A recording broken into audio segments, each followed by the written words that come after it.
Sou o António Tadeia, este é o Futebol de Verdade, a edição de quarta-feira, de um programa que, não tendo agora jogos nestes últimos tempos, está por isso mesmo muito mais virado para assuntos mais estruturais do futebol e menos para os jogos propriamente ditos, porque eles não estão a acontecer. Bom, assim sendo, hoje vamos ter 4 assuntos, 4 treinadores portugueses, todos eles nas bocas do mundo e por razões que não são necessariamente as mesmas. Eu prometi, viram com certeza no lançamento deste programa, que vou falar aqui de Bruno Lage, vou falar de Sérgio Conceição, vou falar de Marco Silva e vou falar de José Mourinho. Bom, são 4 treinadores que estão lá em cima, no top dos treinadores portugueses. Nem todos estão a trabalhar. José Mourinho, por exemplo, não está a trabalhar, mas os outros 3 estão, e os 3 que estão não estão também em situações completamente idênticas. Mas vamos começar pelo início. Não se esqueça, entretanto, que podem deixar perguntas na caixa de comentários, porque no final responderei a uma dessas perguntas, pelo menos, se houver tempo para 2, até pode ser que responda a 2, mas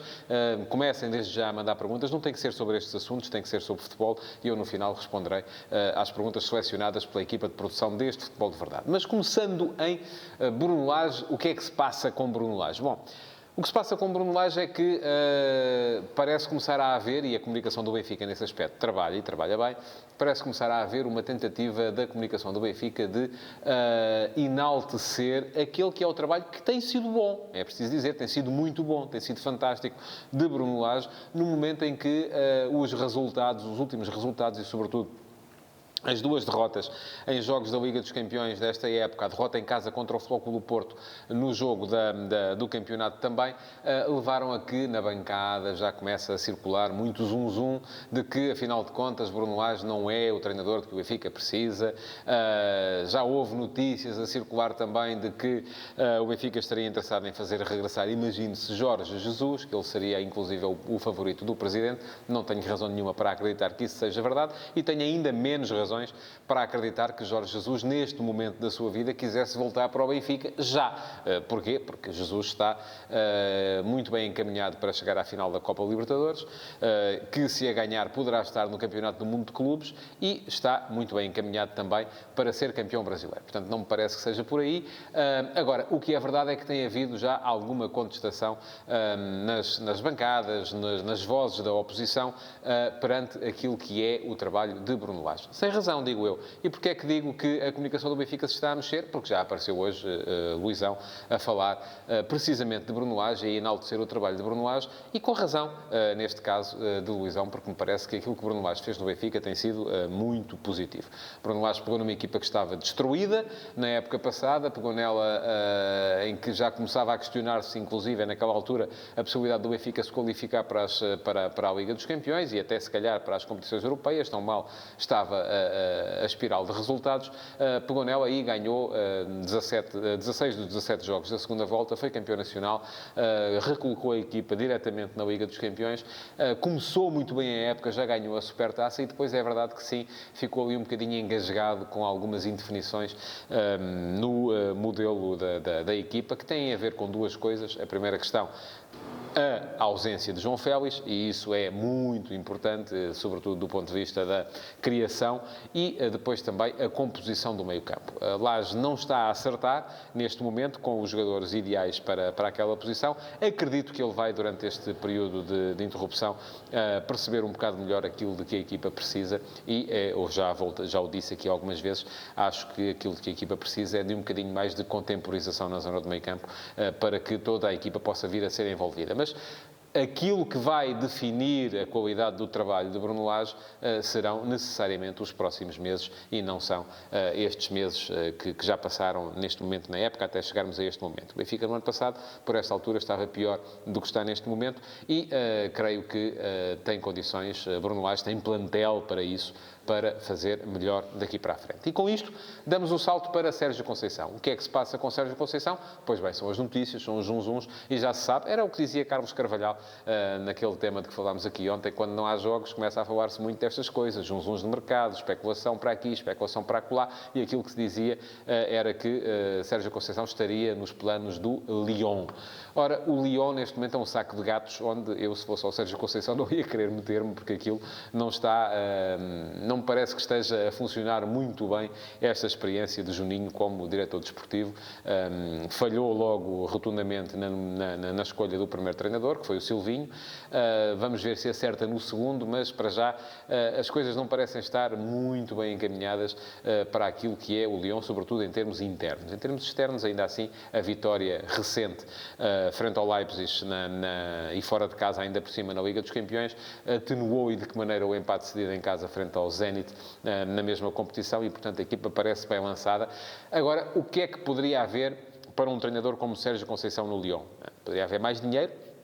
Admito que sim, que com certeza poderia vir a receber mais do que recebe no Futebol Clube do Porto. Poderia haver, se ele fosse capaz de pensar a longo prazo, condições para daqui a 2, 3 anos, eventualmente vir a formar uma equipa mais forte do que aquela que tem no Futebol Clube do Porto, e isto implica pensar a longo prazo também naquilo que vai ser o longo prazo do Futebol Clube do Porto, porque, volto a dizê-lo, Jorge Nuno Pinto da Costa não vai para novo e aquilo que se antevê no momento em que Pinto da Costa sair, vai ser também alguma confusão pela qual toda a gente vai pagar, incluindo os treinadores. Portanto, se ele pensasse assim muito a longo prazo, até poderia eventualmente admitir a hipótese de negociar com o Lyon agora, mas não me parece que seja essa a ideia de Sérgio Conceição. Sérgio Conceição está bem no Futebol Clube do Porto, tem equipa para se bater pelos objetivos a que almeja, que são a Liga Portuguesa, as competições nacionais e fazer um bom percurso na Liga Europa e, sobretudo, tem muito mais a ganhar com a estabilidade de que vai necessariamente beneficiar no Futebol Clube do Porto do que teria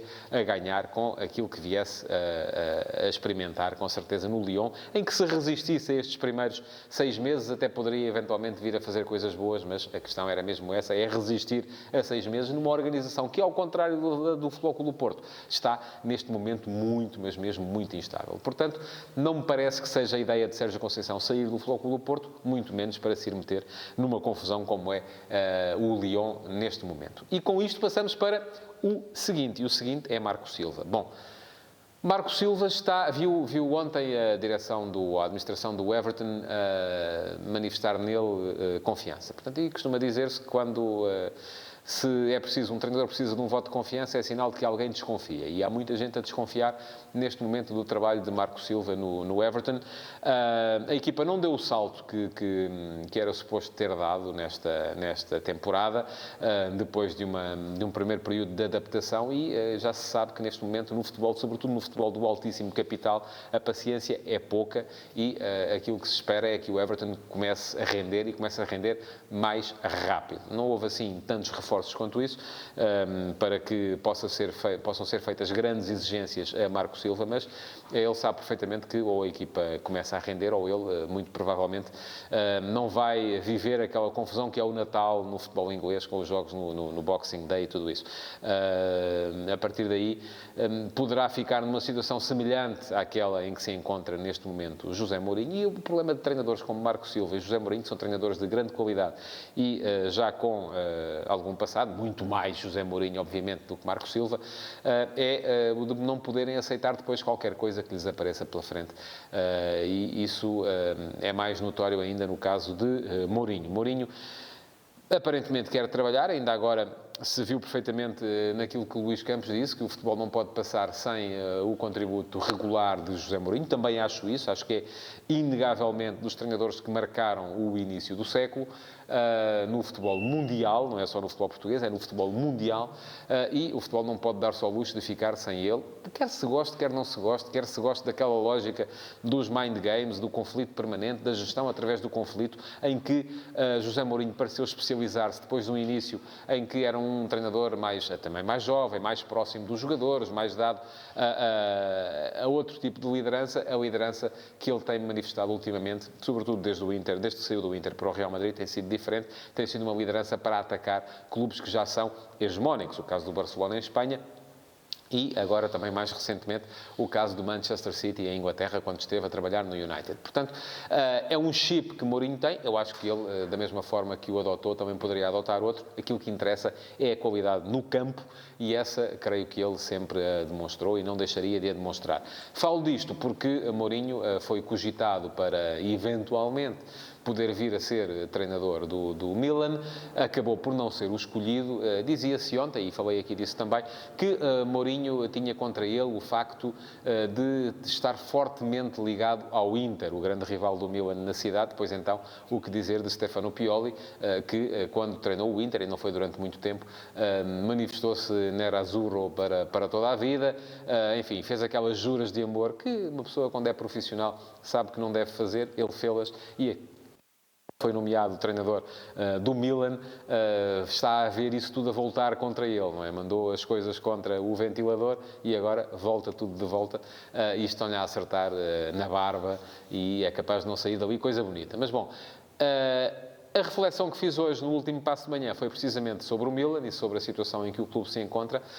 Dividi a gestão do clube em períodos de 11 anos, aqueles primeiros 11 anos de Berlusconi com Sacchi e Capello, os segundos 11 anos ainda com Berlusconi, que foram passados também depois com Allegri e Zaccheroni, com Ancelotti e Zaccheroni, e depois, finalmente, estes últimos 11 anos em que o Milan já teve 9 treinadores, e as coisas não estão a correr bem. Só Allegri é que foi campeão nestes últimos 11 anos, e foi apenas uma vez. O Milan é uma equipa de meio da tabela já no Campeonato de Itália, está muito longe daquilo que foi o Super Milan de Berlusconi, com que eu, por exemplo, cresci a admirar aquilo que era a organização, aquilo que era a forma do Milan encarar o futebol, a forma que Berlusconi tinha, através das pessoas que tinha a mandar no clube, de criar ali uma equipa vencedora no panorama europeu e mundial. Bom, isso já não acontece. O Milan hoje em dia é um clube diferente, é um clube que já não pensa em ganhar títulos, pensa em ganhar com as transferências, em valorizar os jogadores, e aliás, essa foi uma das questões que foram apontadas a Giampaolo, o treinador anterior, que pegou na equipa no início da época e foi despedido já agora, porque, alegadamente, não tanto pelos resultados, o Milan está, é verdade, longe, muito longe da Juventus, está mais próximo da linha d'água do que das posições de qualificação europeia, mas sobretudo porque, segundo dizia Zvonimir Boban, não estava a potenciar devidamente os jovens talentos que a equipa tinha, porque neste momento o Milan, é preciso perceber, é uma equipa de um fundo de investimento, e aquilo que interessa basicamente é comprar e vender os jogadores. É muito diferente daquilo que acontecia nos anos 90, quando o Milan se interessava sobretudo em ganhar campeonatos. Bom, posto isto, vamos ver se temos perguntas. Está aqui atrás, o telefone também. E temos,